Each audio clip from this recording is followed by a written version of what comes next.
मी भूजल तज्ञ अमोक्षित सर्वोदय. सांगायचा विषय असा आहे की पुण्यासारख्या आशिया खंडातील शहरामध्ये सगळ्यात टॉपचं 2 नंबर शहर म्हणजे पुणे हवामानाच्या वातावरणात. आणि त्या पुण्यामध्ये माझा फ्लॅट आहे. गल्लीत डबल रूम आहेत. आणि ही सगळ्या मजा आम्ही पुण्यामध्ये हवेची, थंड वातावरणाची, कधी सिंहगड, कधी असं वेगवेगळ्या ठिकाणी सुट्टीच्या दिवशी मस्तमध्ये फिरायला जायचो. आणि मोठी एसीचे कारवर ड्रायव्हर म्हणून असायचं पुण्यामध्ये. पण ज्यावेळेस मी गावी आलो आणि काही शेतकऱ्यांना पाणी देण्याचं काम करत राहिलो, आज असं वाटतं की पुण्यामध्ये मी एसीच्या कारमध्ये कुठंतरी फिरलो असतो, मस्तमध्ये ऑफिसमध्ये थांबायला मिळालं असतं.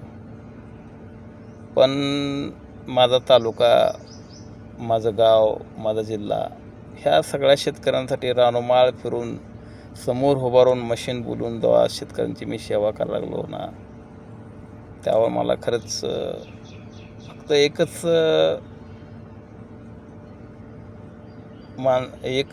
महान नेत्याची आठवण होते, ते म्हणजे डॉक्टर बाबासाहेब आंबेडकर. कारण बाबासाहेबांनी 14 तळाचा सत्याग्रह करून मानवासाठी पाण्याचं महत्त्व काय आहे हे लोकांना समजून आणि त्याचं महत्त्व लोकांना काय हे जाणले आहे. विषय असा वाटतोय की आज ऊन कडक आहे, वारा कडक आहे.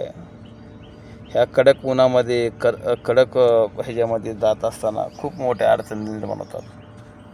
परंतु पाणी हा विषय माझा आवडता आहे आणि ते मी शेतकऱ्यांसाठी जातो. आणि ज्यावेळेस आपण काम करत असताना ते शेतकऱ्यांच्या चेहऱ्यावरचा जो आनंद असतो की एखादी गोष्ट त्यांच्या मनामध्ये उमललेली असते की मला पाणी भरपूर लागणार, त्या पाण्याच्यावर माझं शेतबागात होणार, मग चिमणी, पाखरं, गाई, म्हशी सगळ्यांची सोय होणार. आणि हे जे चित्र असतं ते समोर ज्यावेळेस त्यांना पाणी लागतं ना, आणि आम्ही असं नजरेने त्या शेतकऱ्याकडे पाहिलेला असतं ना, तो जो आनंद असतो ना की कुणाला हा मिळत नसतो. म्हणून आपलं काम किती वर्ष चालतं हे महत्त्वाचं नाही, परंतु त्याचा आनंद आपल्या कामगिरीवर कित्येक लोकांचा आनंद जो असतो ना, तो आपलं काम पूर्ण झाल्यानंतर त्यांच्या चेहऱ्यावरचा जो आनंद असतो तो कमी लोकांना पाहायला मिळतो. पैसे येतात, पैसे जातात, परंतु आयुष्यातली सगळ्यात महत्त्वाचा विषय असा आहे की ज्या वेळेस आपण कदाचित लय प्रॉब्लेम तयार असतात शेतकऱ्यांकडं.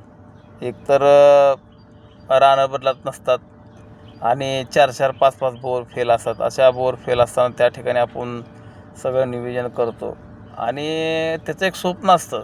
कारण आयुष्यामध्ये सगळ्या गोष्टी मिळतात, पण पाणी हा विषय खूप अवघड आहे आणि तो सहजासहजी मिळणारा विषय नाही आहे.